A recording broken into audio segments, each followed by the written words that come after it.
So between 2010 and 2023, the business population increased by 1.1 million. And that's a heck of a lot of new businesses, all fighting for growth.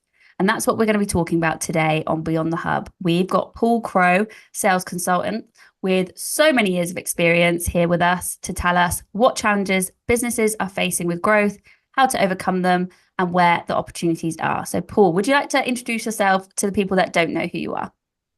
Yeah, hi. I'm Paul Crowe. As Bridget said, I'm a sales growth consultant. I tend to work with successful businesses that have reached a point where the next stage of growth is something of a challenge. So we tend to get together and then look at the best ways of taking that particular business to the next level, typically in the SME space. Mm-hmm. So you've got quite a lot of experience doing this, helping businesses get unstuck, I would say. So you've kind of seen things change quite a lot potentially over the years. So how has it changed in relation to business growth, the sales kind of landscape over the last like 5 to 10 years? Yeah, that was very polite the way you said that I was very old there. Um, No. so yeah, I mean, I've been around this space for about 45 years now, which if you take that into quarter ends, there's got to be like 400 and odd quarter ends. So I know the pressure Mm-hmm. that business owners, business leaders typically go through. I've only ever worked in growth companies through all that time, small ones, large ones. So a lot of experience. And we talk about the change over the last 3 to 5 years, Mm-hmm. and it's really been driven by technology Yeah. more and more, and the availability of data. I don't think that's changed really over 45 years Mm-hmm. because technology has come along. We've been able to do a lot of things faster and more effectively. But over the last 5 years, and I think, we all know with the lockdown period, we went through massive change. Things have moved so quickly, and Mm-hmm. it's very difficult for businesses to move with it. I think, when you're sitting at the desk as I am now, thinking about how I pay the wages and so on and so forth, it's very difficult to spend the time looking at what do I do next? How do I ensure that I'm not out of pace with all of the change that has happened in the marketplace? And a lot of that technology has brought us to a point where, the saying "the customer is king" takes on a whole new meaning. Mm-hmm. And you mentioned data there as something.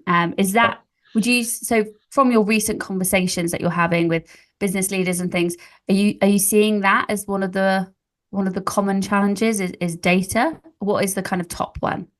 I would say that the most common challenge is how do I engage better with my potential customers, and how Mm-hmm. do I engage better with my existing customers? I think that's the biggest challenge that I'm seeing out there right now. So that's something that stayed consistent is that people are still focusing on the customers, but they just don't know which direction they need to be going in. That's right. And what would you say that they should be focusing on then to overcome that and to get over those growth challenges? I think the first thing is to recognize that the information they're looking for, the insights that they're looking for, are more readily available now than they've ever been. And I tend to find still that we have a marketing department in metaphorically one area of the building and a sales department in another area of the building. And I think those businesses that are starting to lead the pack are those that have started to realize just how closely entwined those Mm-hmm. two worlds have become. That's a really good takeaway there as well, actually, about how, focusing on internal process and even something as simple as having your sales and marketing in one room can make a difference. Is that something that you've seen work before? Has it come to blows before? Because they notoriously sometimes don't get along, those teams. No, I think you're right. The toughest challenge of all is to get those two teams working together. Now, I don't mean that they don't work together. I'm not saying that at all. Yes. I think the truth is that they think they work together really well. The truth is that everything has changed. All the dynamics in that relationship have changed dramatically over the last X number of years. So we are now in a world where even I, as a customer, expect someone I'm buying from to have some knowledge about me. Yeah. What it is I'm likely to be interested in. Where's my pain? That's interesting. And that kind of comes back to what you mentioned earlier around data being so readily available. Do you have any recommendations for people wondering what data they should be using, how to use it? Yeah, I think the challenge is the same one that's always been there, which is, how do I make best use of the technology that's around me? And I'm using technology in its absolute broadest sense. Yes. So, I can remember when there was a product came along called Act back in the day, and now we call it one of the first CRM systems. It allowed me to store information on customers. It told me when to call them. It gave me reminders. Now, we've come a long way since then. But I don't feel, when I'm out there talking to my customers and my potential customers, that there's a real grasp of how entwined, I'm trying not to use a technical term, how entwined everything has become since then. And there's an element of people, process, technology, so systems, that now we have to work really hard at bringing together. So it's not about those two departments coming to blows. It's really, or stopping them coming to blows, it's really bringing them together as a single team that says, well, how do we most effectively and efficiently generate interest and then track that all the way through to retaining our customers? Because it's really a single world right now. And however one interprets growth, because there are lots of different ways of interpreting growth in a business, the key is to make that engine room, the heart of the business, a scalable entity. So that when you do want to change direction, grow, whatever terminology you want to use, then we know that the heart of the business can cope with that. I like what you said there about it being scalable as well, because I know that sometimes, if it's a startup and they've hit that wall, they can't grow anymore, they might still be using spreadsheets or something a bit more basic, and that's not scalable. And something a bit more technical, and obviously I'm a bit biased as a HubSpot partner agency, but HubSpot, that is really scalable and you can build it around your business and things. So I think that's a really good point. And you have touched on it a little bit, but what are people doing wrong with everything? Why are they stuck? So I don't think anyone does anything wrong. I think we all get out of bed in the morning thinking we're going to do the right thing. Yes.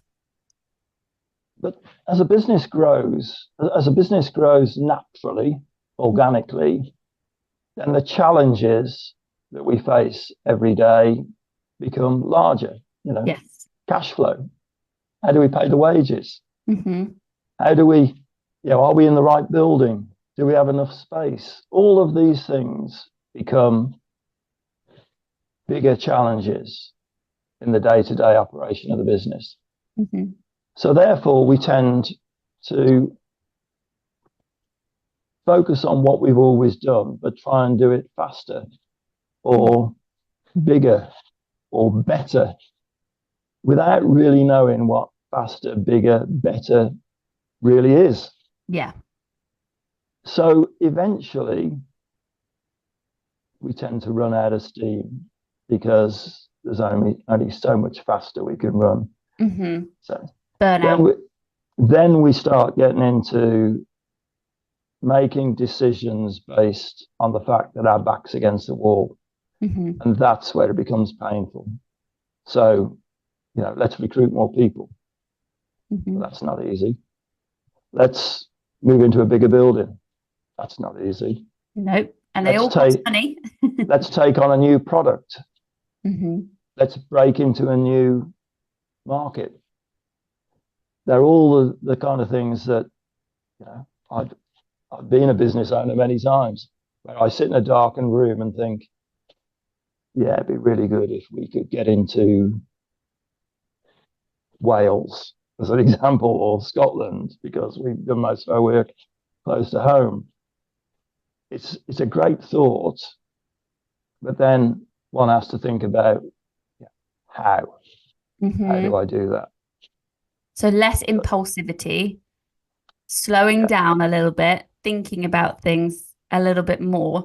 And you have touched on it in what you were saying there about kind of the process. Processes kind of need to be in place before you make any big decisions, right? Is that what you mean? Absolutely. I think as businesses grow to that level we're talking about, where they plateau, then people are the process. You touched on spreadsheets earlier. I think most organizations have moved a little bit beyond that, but there are still lots of spreadsheets around. But, I think that every process somewhere in it has, and then walk across the room and ask Fred or Sally. And it's really taking out those walk across the room pieces and ensuring that the base processes within the business would work whoever was on holiday. That's really important. And I think we're getting to that point where we need to discuss people being opposed to change, because those processes, people might have been there right from the start of like the business being created and feel like they've got maybe more of a say, more seniority than they necessarily do. And it could be quite difficult for them to get them on board. So do you have any advice for people in that position? Yeah, communicate. I think it's easy for me to say that. It's easy for me to sit here saying I know all the answers. Well, I would never say that. I don't know all the answers. I just have done a lot of things many times, and therefore have the confidence that if you stick with it, it works. So I think it's very important that the people around you understand the why. Why are we doing this? Because I had to learn from a coach in the early days that when I say to people, we're going to grow the business, everybody smiles and claps at the end of my very clever PowerPoint presentation or whatever.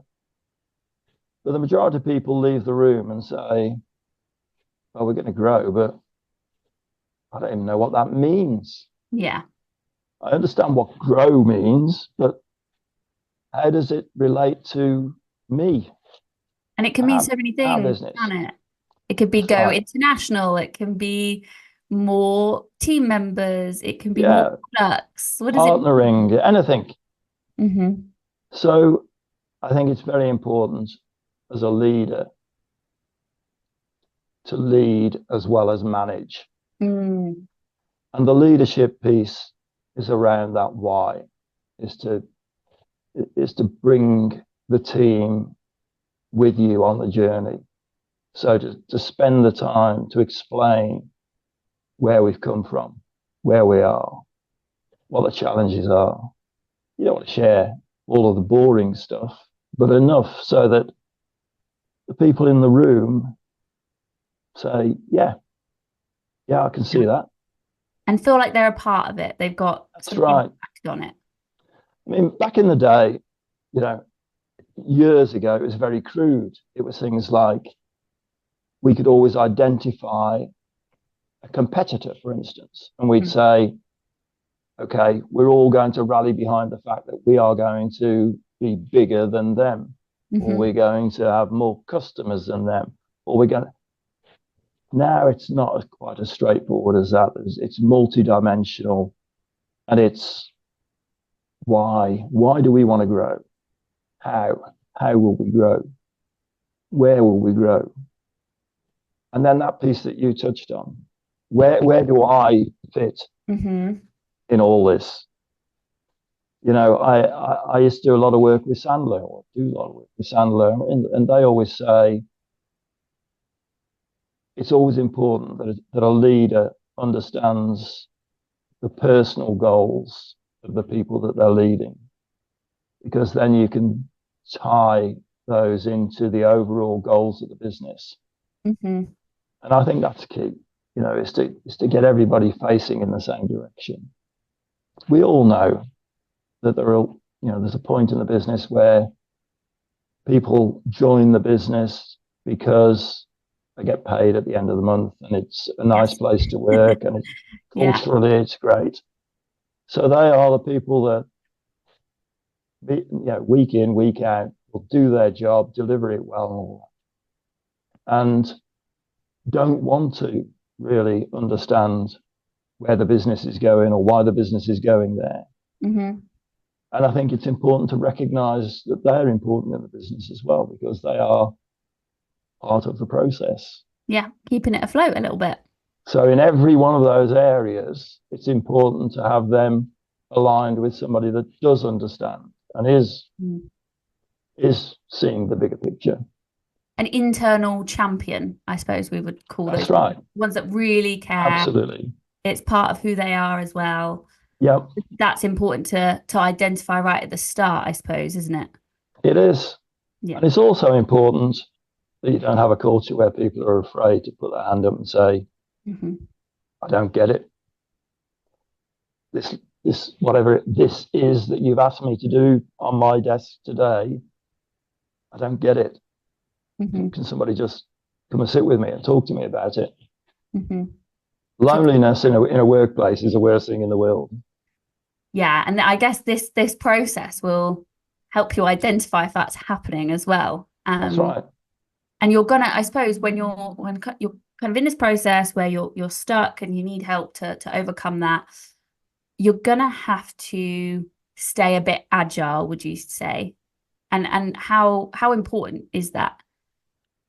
Yeah, I mean, agile is the word of the last 5 years, isn't it? It's a buzzword. It is a buzzword. And I sort of when people say agile to me, I sort of go, ooh, because it's a catch-all.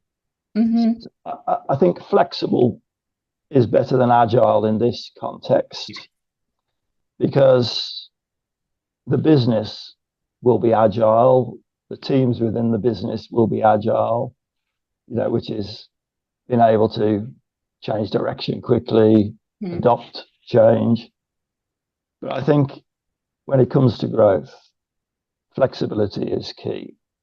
And flexibility is more difficult, I find, than agility. Oh, okay. Let's dig deeper into that a little bit. So how are you differentiating flexibility and agility? Because to me, in my head, they're kind of the same thing. Yeah, they're kind of the same thing. So I think they're a bit like Venn, there's some crossover. I think flexibility, we either have it or we don't as individuals. It's about our personality and our approach to life, the universe, and everything else. Some people are flexible. Some people are very flexible. Some people are not so flexible. I don't mean physically here. So I think my reason for pulling the two apart is that agile gets used more and more as in the context of the process. So it's an agile process. So I'm an agile player in an agile process. Yes. The real blocker with change is about my ability to be flexible, I believe, purely my view. Because you touched on it when you asked me the question about bringing people with you on the journey, if I can paraphrase it that way. Mm-hmm. And part of embarking on that journey is to look at the organization and ruthlessly look at the organization. I don't mean that in a bad way at all. I mean that, candidly is probably a better way of putting it. Mm-hmm.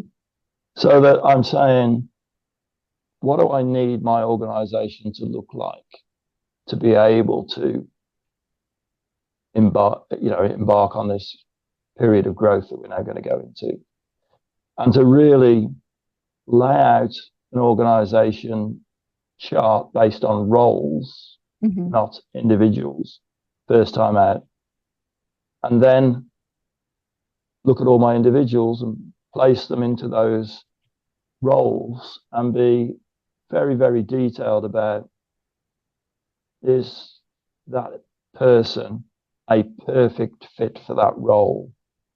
Or do I need to invest in some development? Okay, so you're talking maybe more about personality fitting the role and then upskilling them in the actual technical skills that they need. And that's more important than a skill fitting into a role where they need a personality that they don't have.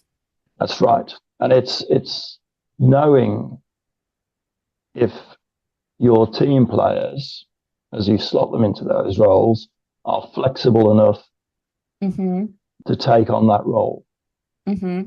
Because you touched on it earlier, people that have been in the business a long time, or even people that have been in the business for a short period of time, but came in to do one job and now find that, as we all do, it's a way of life. It evolves. Yes.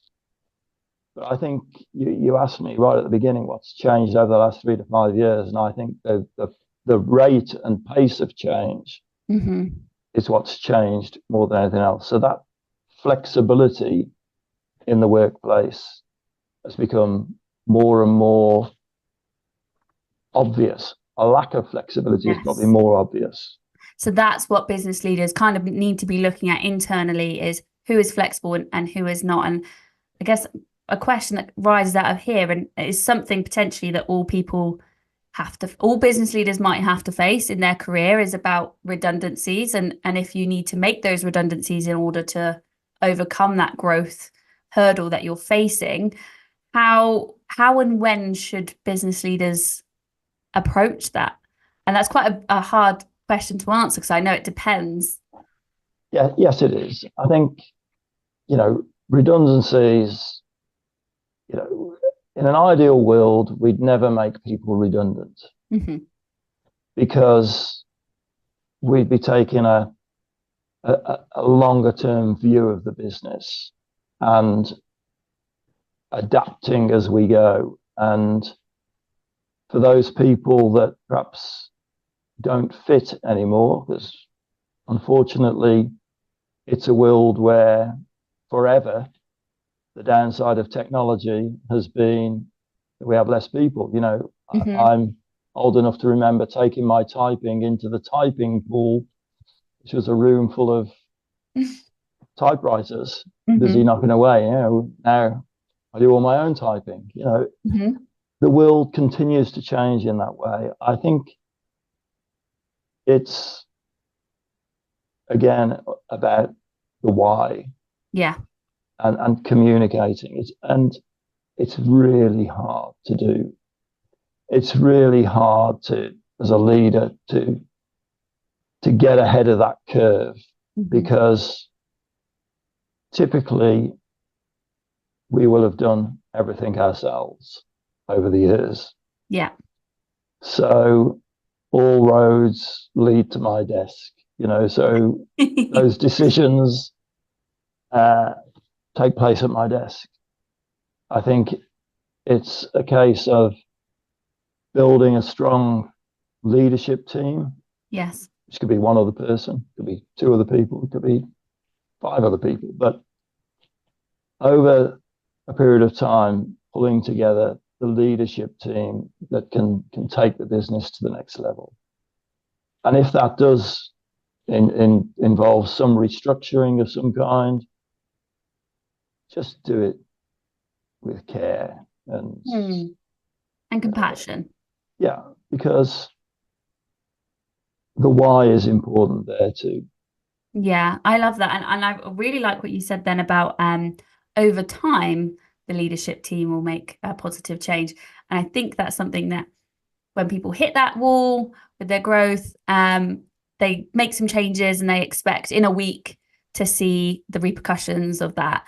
When actually, it sounds like there's a lot of tweaking needed to be going on in different areas. You know, you need to get those processes, you need to do the why, you need to communicate, sort the leadership team. There are loads of different things that need to happen. And then you need to give it time to work. Yeah, I think it's cyclical. It's not a one-off process. So I think, oh yes, that's important. I think you get the plan. You know, the plan exists. We'll have a plan. Yeah. Then taking the plan to the point where you look at the organization required to deliver that plan. And I'm talking people and process and systems, because you've got to be fit for growth. It doesn't just come, you know. That is so important. I really love that. You need to be fit. You need to be in a position to overcome it. Yes. So that's have a clear plan, know what the organizational structure looks like, and apply the processes to it. Make sure the systems are in place that will make those processes as effective and efficient as possible. Yes. Give the people the why. Make sure that you're investing in the people so that they can carry out the role that they're now doing. So there's that process to build in. So it is longer term. Well, let's say it's medium term. We don't want it to be too longer term. No. We want to see change fairly quick. We want to see the yeah. profit from this fairly quickly. And then the key, of course, is to track it, measure it. Yes. Because all too often we make the change and then a year or two later we look back and think didn't quite get where we wanted to. It's the same process as when we provide a service to a customer. You know, it's all too easy to forget why they bought in the first place. You know, what were the drivers? Because if a project takes a year to embed, at the end of it, we've all been through such pain, because it's always a bumpy road, that we're just clicking our heels together and thinking, done it. Yes. We don't go back and say, well, we've done better. So I think it's always worth, at the end of the year, taking a look at the plan, looking back at how the year went, and also on a monthly and quarterly basis within the teams, just saying, how have we done? Yeah, it keeps everybody accountable and motivated. Absolutely. What are the KPIs? Yeah, people forget. Yeah.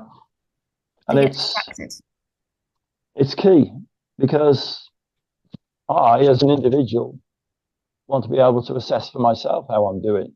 Yeah, exactly. I don't want to be going home every night and thinking, well, I didn't stop all day, but did I do okay, or did I not do okay? Or so just having that feeling of, yeah, I ticked the boxes today. Yes, that was good. And for it to be honest as well, honest accountability, so that it's not we can't have a blame culture. Hopefully those days have gone. You know, the days of the blame culture, I like to think, are behind us. Stumble across now and again, but I think so. And I think because like CRMs, for example, they are so transparent now. you can't hide. So things are a lot easier to track and a lot easier to see like who's done what. So it helps to keep people accountable for that. Yeah, I think also, and I'm going to be very naughty now, pick you up on the word hide, because I find that the most difficult point to put across during that change process is these are tools that are here to help us, not to point fingers at us. Yeah, that's true. Because if I'm asked to work with a system that at the end of the week someone's going to say to me, oh, the system says you have done an absolutely awful job in the last week. You didn't do this, you didn't do that, you didn't. Then I'm either going to start lying, to make it look better, or not. I think now we're approaching, the stage where systems. So let's call everything CRM for the purpose of this, just in a most generic term. But if we can take the intelligence that is now within our CRM system, so it's not anymore just a system for at the end of a quarter shouting at someone for not hitting their target or not making enough calls or whatever. It is now an end-to-end system. Yes. So what we're actually doing is tracking against our plan, our ambition, our aspiration, whatever, so that we're able now to delve into that system at any time, look at a dashboard every morning, whatever we do, and ensure that we're on track. More importantly, we can see when we're not on track. So we can revisit those areas. And I think that's the biggest change for me in business over that period that you asked me to talk about, the last 3 to 5 years, is that we have to become more adept at picking up on the amber flags before they come, and not just sweeping them under the carpet, but looking at it and saying, is this something we need to fix? Because we're all watching the Olympics at the moment, and we hear all of this AI-based stuff that the teams are now using to shave fraction of a second off a time or whatever else. So get your hair cut differently or whatever, Business is no different. We have to start to build the skills in the business that mean that our people and our systems and our processes work as a single unit, so that we're all picking up on the little bits that can make such a difference. That is such a nice, that is such a good comparison about comparing to the Olympics. It's how you can shave those seconds off your business, essentially. I love that. And I know that we are coming up to time, so I just want to ask you one more question. Far away. And that is, so what is the most critical piece of advice you would give to business leaders? Let's give them one thing to leave this session on that are struggling with their growth at the moment. Don't be afraid to ask. I love that. And who should they ask? Well, I'd love to say me. But I know. It's a shameless plug there, but also... yeah, but in all honesty, it doesn't really matter. As long as you're asking somebody that will give you honest feedback. I think my role most of the time is I'm a friendly critic. That's what I do. You say things in a nice way. I'm a friendly critic, but I bring another view to a business, which is why in the years when I was a sales director or a managing director or whatever, I was so busy driving my business and growing it. But I look back on it now and realize that although we would, we were doing okay. We were measuring ourselves against targets and so on. It was very difficult for me to put my head up and get a broader view, other ideas. I lived in a world where I worked very closely with vendors. So it was almost that what the vendors said was what I had to do. And there's nothing wrong with that because it served me well over the years. But I think now the world is growing. There's nothing to stop me sitting here and being a global enterprise in today's world. I can do that. I can sell outside my county or my country or whatever else. So I think it's very important to have someone or a number of people that are outside the business that have lots of other experiences that can say, have you thought of this? Or what about that? Because sometimes you do get blind to your own problems, and it's only an outside fresh eyes that can potentially help you get over that hurdle. That's right. I mean, that's a good good one to finish on. Good.